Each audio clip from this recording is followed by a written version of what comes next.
আসসালামু আলাইকুম, সবাই কেমন আছেন? আমি আলহামদুলিল্লাহ ভালো আছি। ঈদের পরে এই প্রথম আমি ঘুরতে বের হইলাম। আর আমার হাজব্যান্ড বাড়িতে ঈদ করছে, তো ওকে বললাম যে তুমি ঢাকায় আসছো, আমাদের নিয়ে কোথাও ঘুরতে গেলে না, তো চলো একটু দিয়াবাড়ি থেকে ঘুরে। দিয়াবাড়ির এই পার্কটাতে বিভিন্ন ধরনের খেলার মতো রাইডস আছে, যেগুলো হচ্ছে বাচ্চারা খেলতে পারে। আর এখানে দেখলাম একটা নাগরদোলাও আছে। এটা দেখতে আমার মনে হয় যে মানে জন্মের ভয় লাগে। এটা আমার দুই চোখের বিষের মতো লাগে। আর ওই যে দেখতেছেন একটা রেলগাড়ির মতো, ওখানে হচ্ছে আমার জামাই বাবুকে নিয়ে যাচ্ছিল চড়ানোর জন্য। তো আমার ছেলেকে নিয়ে আমার জামাই এই রেলগাড়িতে উঠে বসছিল চড়ার জন্য। এর পরের রাউন্ডে অবশ্য আমিও চড়ছিলাম আমার ছেলেকে নিয়ে। তারপর রেলগাড়ি থেকে নেমে আমরা হচ্ছে এদিক দিয়ে একটু হাঁটতেছিলাম নদীর পাশ দিয়ে।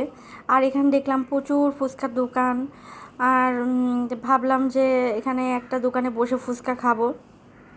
জানি না ফুচকার টেস্ট কেমন হবে, কারণ সব জায়গার ফুচকা আবার টেস্ট ভালো হয় না। এখানে নদীতে চড়ার মতো কিন্তু ছোট ছোট বোটও আছে, আপনারা চাইলে এখানে চড়তে পারেন। আমি চাইছিলাম চড়ার জন্য, পরে আবার ভাবলাম যে ছোট বাচ্চা নিয়ে ওঠাটা ঠিক হবে না। আর এই যে এখানে এই দোকানটাতে আমরা বসছি ফুচকা খাওয়ার জন্য, ফুচকার অর্ডার দিলাম। তারপরে হচ্ছে আমি একটু ভিডিও করতেছিলাম যে দেখি, কারণ যখন আমি ইউনিভার্সিটিতে পড়তাম তখন দিয়াবাড়ি কেমন ছিল আর এখন দিয়াবাড়ি টোটালি চেঞ্জ, অনেক উন্নত হয়ে গেছে আর অনেক সুন্দর হয়ে গেছে। তো এই যে আমি এখানে বসে বসে আমরা দুজন গল্প করতেছিলাম যে দেখো দিয়াবাড়ি আগে কেমন ছিল আর এখন কেমন হয়ে গেছে। আর এই যে দোকানটাতে বসছি, বিশ্বাস করেন এই দোকানের ফুচকা আল্লাহ মাফ করো, ফুচকার টেস্ট এত বাজে মানে কি বলবো। আর ফুচকা খাওয়া যখন শেষ পর্যায়ে তখন দেখলাম যে ঘোড়ার গাড়ি যাচ্ছে। তো আমি আমার জামাইকে বললাম জীবনে কোনো দিন ঘোড়ার গাড়িতে উঠি নাই, চলো একটু শখ করে ঘোড়ার গাড়িতে উঠি। তো বিল দিয়ে আমরা দৌড়ে যাচ্ছিলাম, কারণ হচ্ছে যে আরও দুজন কাস্টমার ছিল, ওরা অপেক্ষা করতেছিল। তো এই তো এখন আমরা এই যে ঘোড়ার গাড়িতে এই যে ঘোড়ার গাড়ি ছুটে চলতেছে। তো আমি হচ্ছে ঠিকমতো ভিডিও করতে পারি নাই, কারণ হচ্ছে আমরা যে দিকটাতে বসছিলাম সেটা উল্টো দিক ছিল। আর ওখান থেকে হচ্ছে হাত ভিতরে ঢুকিয়ে তারপরে হচ্ছে উল্টোভাবে আমার ভিডিওটা করতে হয়েছে।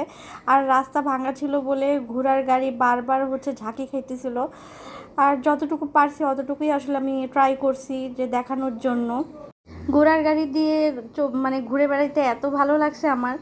আর আগের যুগের রাজা যারা ছিল, রাজা রানী বা হচ্ছে জমিদার যারা ছিল, তারা হচ্ছে এরকম করে ঘোড়ার গাড়ি নিয়ে ঘুরে বেড়াইতো। আমার কিছুক্ষণের জন্য মনে হইতেছিল যে আমি হচ্ছে এই এই জগতের রানী, আমি হচ্ছে ঘোড়ার গাড়ি নিয়ে ঘুরে ঘুরে বেড়াইতেছি। আসলে মানে ফিলটা ওরকমই লাগে। ঘোড়ার গাড়ি থেকে নেমে আমরা একটা রিক্সা নিয়ে নিলাম একদম এয়ারপোর্ট পর্যন্ত, কারণ হচ্ছে আমরা এয়ারপোর্টের যে নতুন শপিং মলটা হয়েছে সেখানে যাব, সেটার নাম সেন্ট্রি পয়েন্ট। তো এরপরে ব্লগটাতে আমি সেন্ট্রি পয়েন্টে কী কী করলাম সেগুলো দেখাবো। সবাই ভালো থাকবেন, আমাদের জন্য দোয়া করবেন। আল্লাহ।